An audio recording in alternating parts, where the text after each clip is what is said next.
Greetings, it's Paul.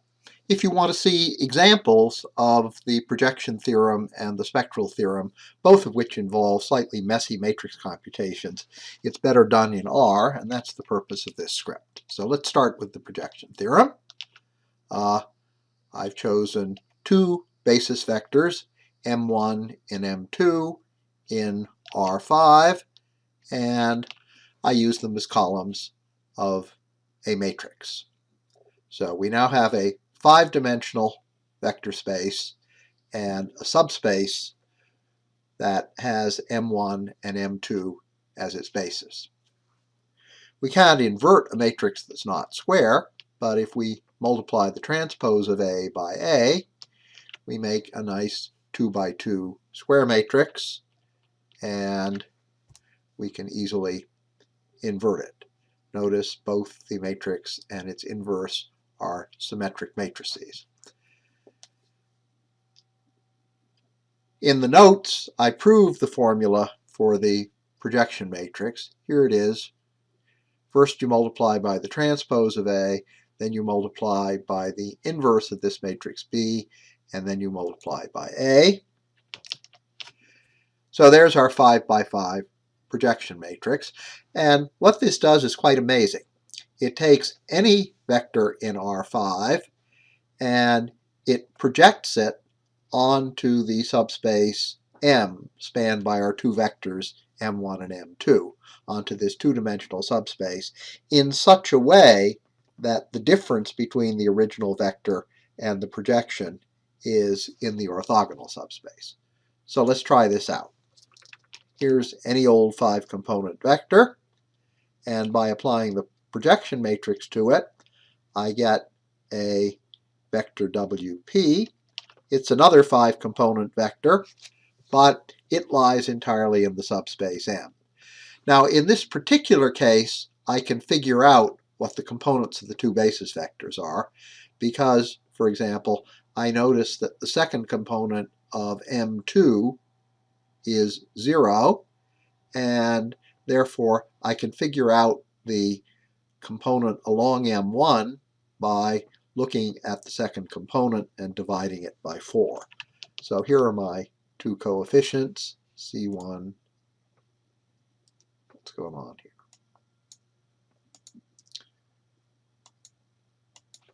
C1 and C2.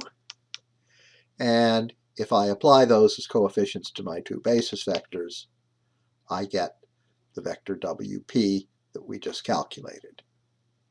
Here's the linear combination, here's WP, displayed differently, but they're the same vector. There's a better way to get the components. We just don't do this final multiplication by A on the left. So here is a matrix which, when applied to W, gives me the coefficients directly. Here's the result of the matrix calculation. Here are the two coefficients. Now let's see what's left over. The part that's not in the subspace M, which I'll call W0, is the difference between the original vector W and its projection.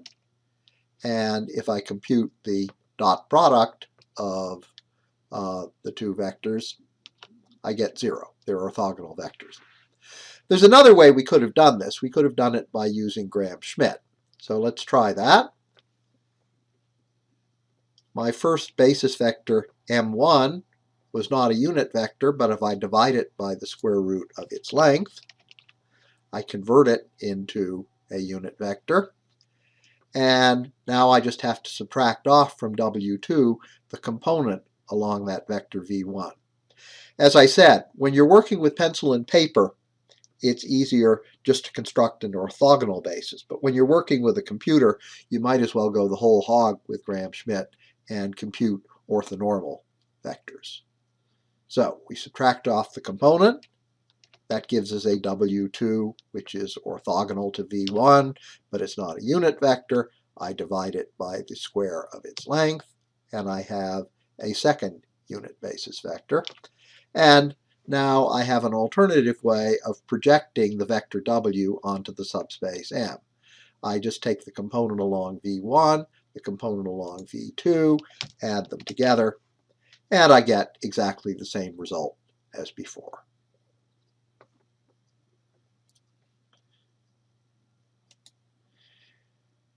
Now let's look at why my original formula for the projection matrix worked. I take the non-square matrix A, multiply it by its transpose, and I get a symmetric matrix. Being a symmetric matrix, it has a basis of orthogonal eigenvectors. That's the content of the spectral theorem, which I'll be proving later on in this script. And let's pull out the first two columns as VV1 and VV2. They are both unit vectors, and they're orthogonal. Their dot product is 0. The Eigen function in R, when you give it a symmetric matrix, always produces orthogonal unit vectors. There are 3 more of them, and as you can see, they're unit vectors too. They're orthogonal, and they are also orthogonal to the 2 that we found. And these last 3 vectors form a basis for the orthogonal subspace.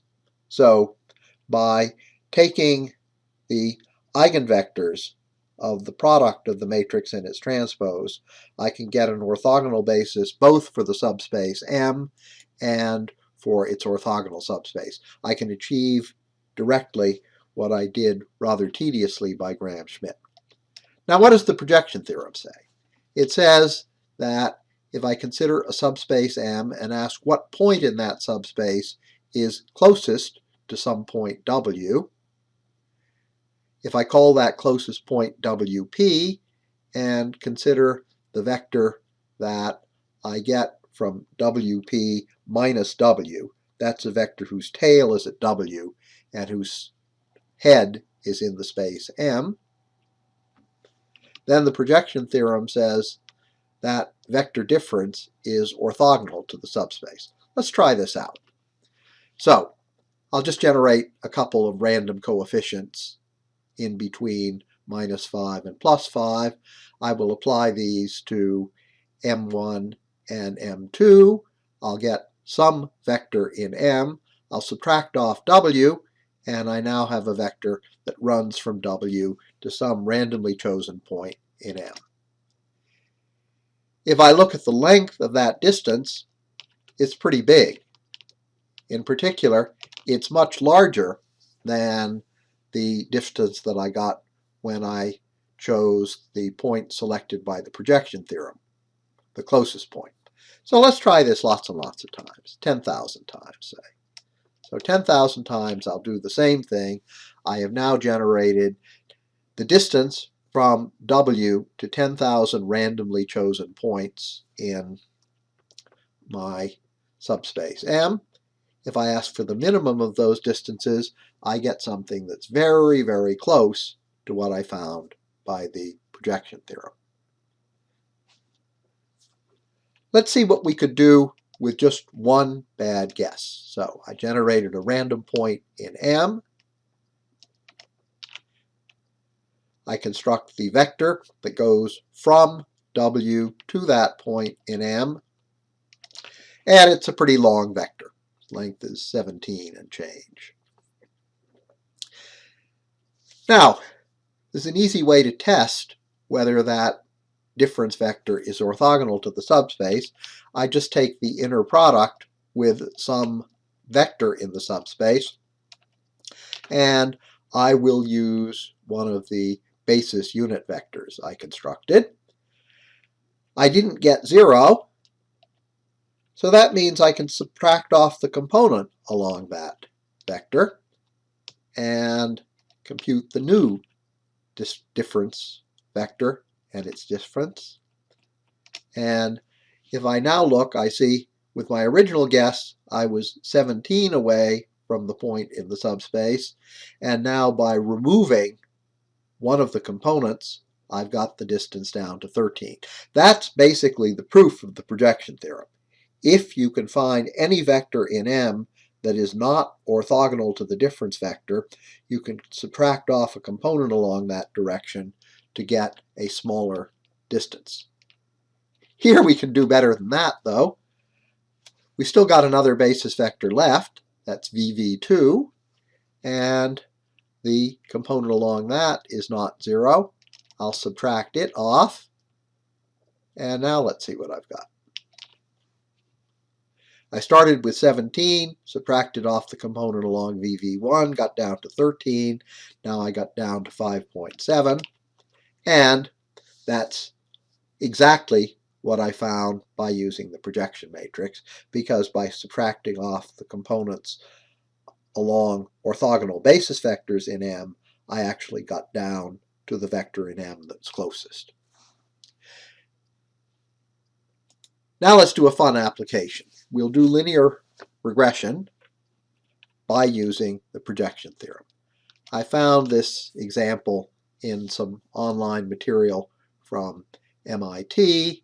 The challenge, this can actually be done by hand, is to find the best fitting straight line that passes through the points 1, 1, 2, 2, and 3, 3. So here those points are, and if I look at the x values, they are 1, 2, and 3. That's my vector x. If I look at the y values, they're 1, 2, and 2. That's my vector y. And I can draw a straight line that runs in between those points. That looks like a pretty good fitting straight line, but it's not the best. What I mean by best is I want to minimize the sum of the squares of the errors. And to do that, I will introduce two basis vectors for the subspace of first-degree polynomials. The first of these is the constant polynomial, which has the value 1, and the second one is the identity function polynomial, x, which has the values 1, 2, 3. I'll bind them into a matrix, and now all I have to do is to project onto the subspace spanned by those two vectors. We know how to do that. We multiply the transpose of A by A to get an invertible matrix. We invert it, and we make the projection matrix P.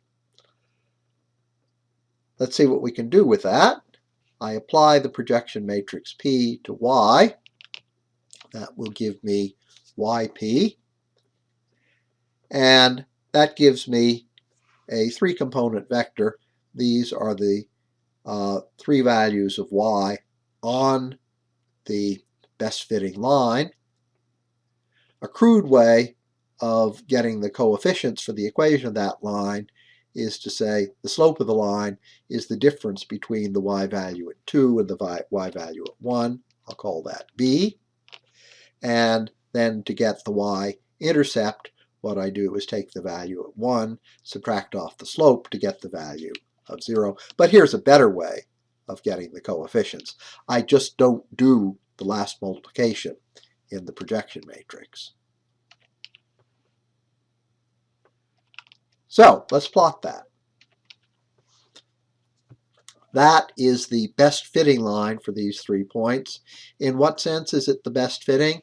Well, I look at the vector of residuals, the difference between the actual values y and the values am1 plus bm2 on my line, and that vector is orthogonal to both my basis vectors. I use r to compute the dot product, and I get 0 in both cases, and that means I have the minimum possible length. The minimum possible length is the sum of the squares of the differences. It's the difference between the vector y, with which I started, and its orthogonal projection onto the space spanned by 1 and x. Let's move on to the spectral theorem. In Sheldon Axler's lovely book, Linear Algebra Done Right, I found a 3x3 matrix that has nice, neat eigenvectors and eigenvalues. So here it is. And here's my challenge. I want to find the 3 real eigenvalues by using an algorithm that proves in general the existence of a set of orthogonal basis vectors for a symmetric matrix. In order to do that, I'm going to use the algorithm described in the proof of the spectral theorem in Hubbard. So from the middle of page 363 in Hubbard, which you might want to have in front of you as you watch this script, I'm going to define the function that the Hubbards call Q sub A. What I do is I take a vector x, multiply it by the symmetric matrix A, and then take the dot product with the vector x again. And what we want to do is to find the maximum of this function over all unit vectors. We can actually do this by brute force. Here's a vector with some random coefficients. It's not a unit vector, but if I divide it by the square root of the sum of the squares, it becomes a unit vector, and then I can apply the function x1 to it. Well, it doesn't take long to do that 10,000 times, so let's do it. And go 10,000 times. I am going to construct a random unit vector. I'm going to figure out the value of the function QA, and I'm also going to save in a list the unit vector that I generated. You'll see why in a minute. So I've got these 10,000 values of the function QA. I'm going to find the largest of them by using max, and I'm going to save it in a variable named lam1. Why did I save it in a variable named lam1? Because it's the largest eigenvalue of the matrix. So that's the start of the proof of the spectral theorem. To find the largest eigenvalue for a symmetric matrix, you merely look at the maximum value of this function QA on unit vectors. The reason I saved the unit vectors was I can even find the eigenvector. This clever function, which.max, tells me which component led to the smallest value. And if I look in the list of unit vectors with that index, notice for list R insists that you use double square brackets. I find a vector v1, and that vector v1 is the first eigenvector. If I had found exactly the maximum, it would be exactly the eigenvector. I just looked at the best out of 10,000 tries and got something fairly close. Now, how are we going to find the other eigenvalues? Well, we know that in this case, the eigenvectors are all orthogonal to one another. Or, in fact, that's what we're proving. So what we're going to do is to find a second eigenvector by searching the subspace that's orthogonal to the eigenvector we just found. That's easy to do. I use a Gram-Schmidt idea. I generate a random vector and then take the component along the first eigenvector and subtract it off. So x-orth is orthogonal to my first eigenvector. You can check that. And now I'll do it 10,000 times again. And this time I will save the maximum value in a variable named lam2. Why? Because when I look at the eigenvalues of this matrix, I see, presto, I have found the second largest eigenvalue. And having saved my unit vectors, I can find the eigenvector, v2, and check that it's pretty close to an eigenvector. whether I apply the matrix A to it or multiply it by lambda 2, I get almost exactly the same result. If I'd used more than 10,000 tries, I'd have done better. What's exactly right is that I've constructed a second eigenvector orthogonal to the first, because that's where I was searching. So let's find the last eigenvalue.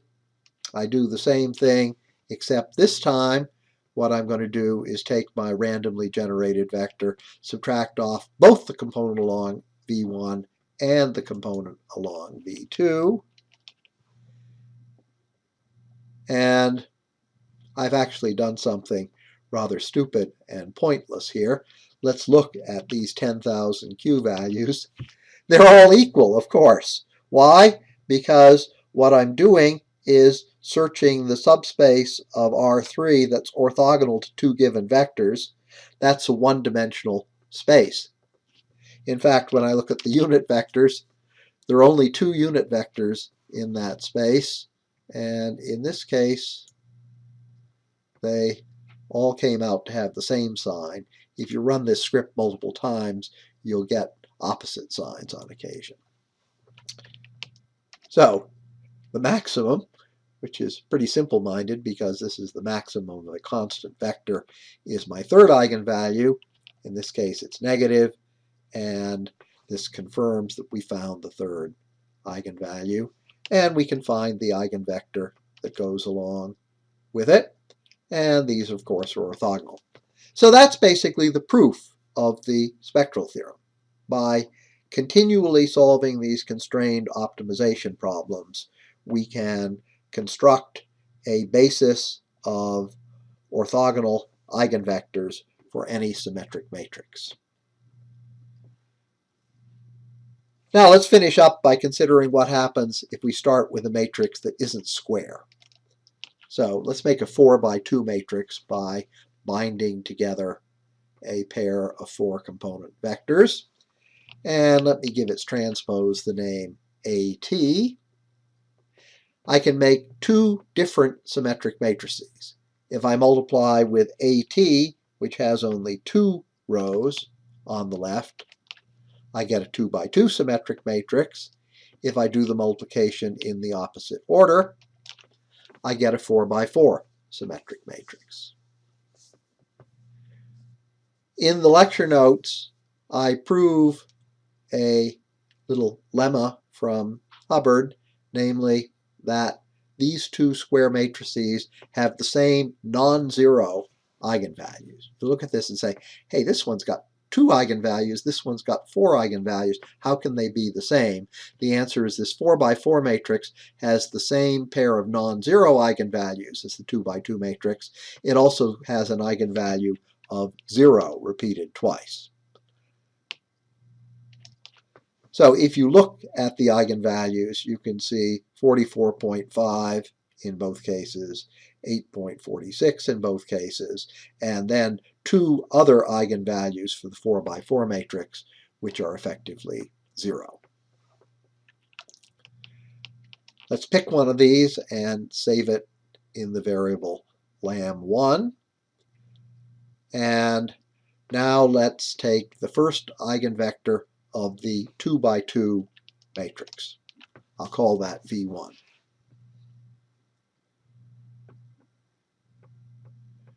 What's proved in the Hubbard textbook is that if I take V1, divide it by the square root of the eigenvalue that's associated with it, and multiply by A, I get a vector W1, and that vector W1 is the eigenvector for the 4x4 matrix.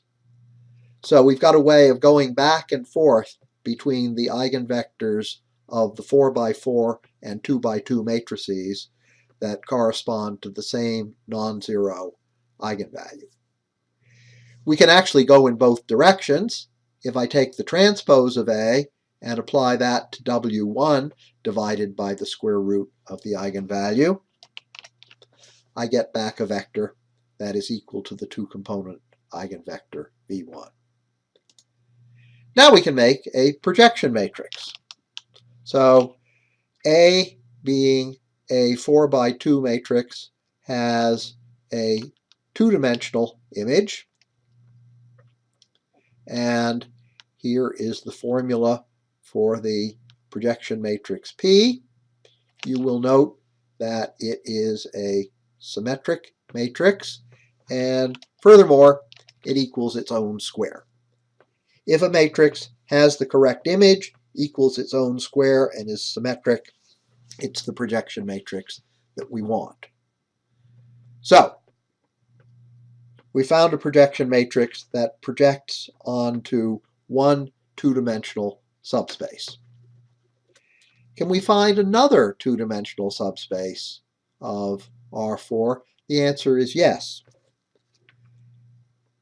The transpose matrix, this is a matrix with 2 rows and 4 columns, has a two-dimensional kernel, and that is spanned by the remaining 2 eigenvectors of the 4 by 4 matrix, the ones that have eigenvalue 0. Let's extract those and name them W3 and W4. If I apply my projection matrix to W3, that's in the orthogonal subspace, and I get 0. But I can project onto this other two-dimensional subspace by simply subtracting my projection matrix from the 4 by 4 identity matrix. Let's call that P orth. That's the identity matrix minus P. It's a symmetric matrix. I guess I should have displayed it, shouldn't I?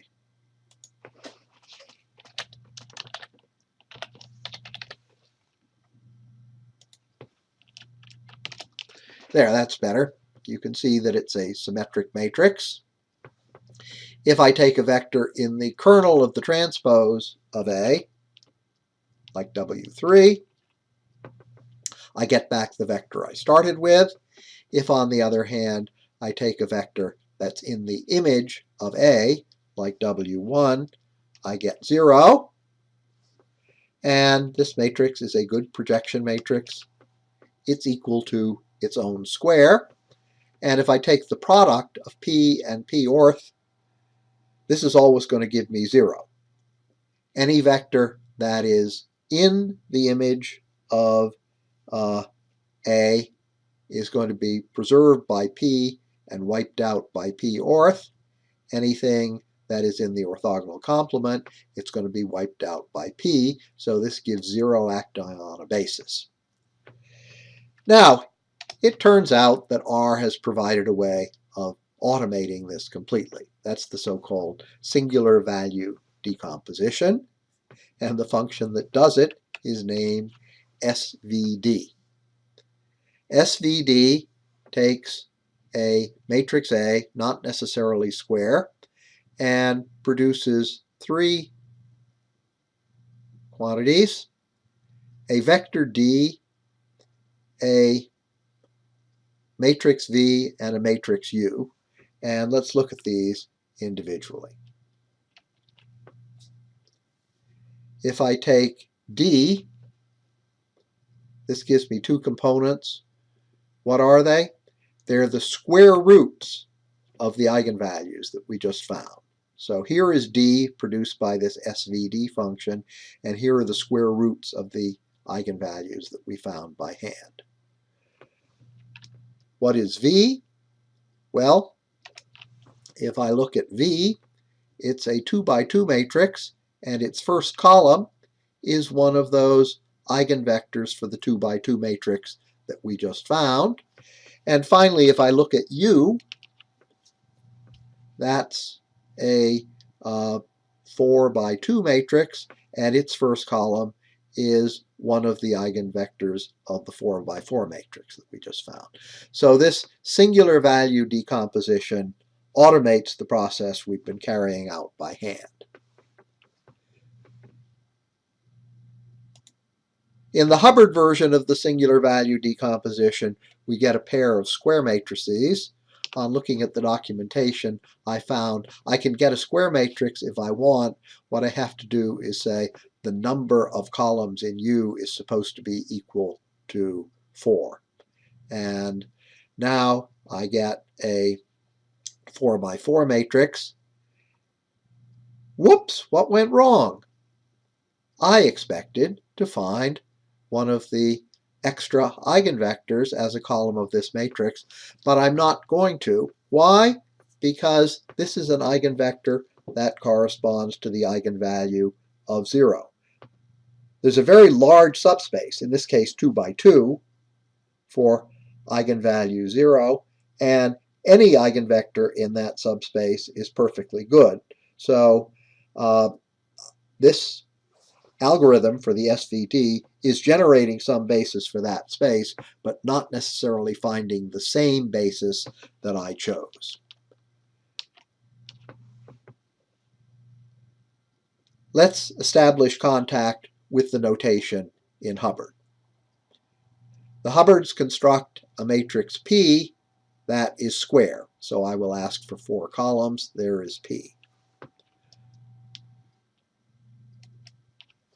If I use the components of little d as the entries in a diagonal matrix, I can make a square matrix with 2 non-zero entries on the diagonal. But that's not what the Hubbards do. What the Hubbards do is to make a matrix with the right shape. A matrix with the same shape as A, 2 columns and 4 rows. And in order to do that, I have to introduce a couple of rows at 0 at the bottom. So there is the matrix that the Hubbards use. And the matrix Q is just fine. So what I do is take P times this non-square matrix D times the transpose of Q, and bingo, we've got it. That matrix product is equal to A. That confirms that we have a piece of software that does precisely what the Hubbards do as the singular value decomposition. If you don't want to fuss with the eigenvectors for eigenvalue 0, which apparently can take an awful lot of time to compute if you give this a great big matrix, then I can do this differently. Extract a non-square matrix to use on the left, and now I can use the square matrix for D, and there is another way of writing A as a product which doesn't make any use of the eigenvectors for eigenvalue 0, which end up contributing nothing when we multiply things out. Well, this is the longest script so far. Let me shut down and see whether I can upload it to YouTube.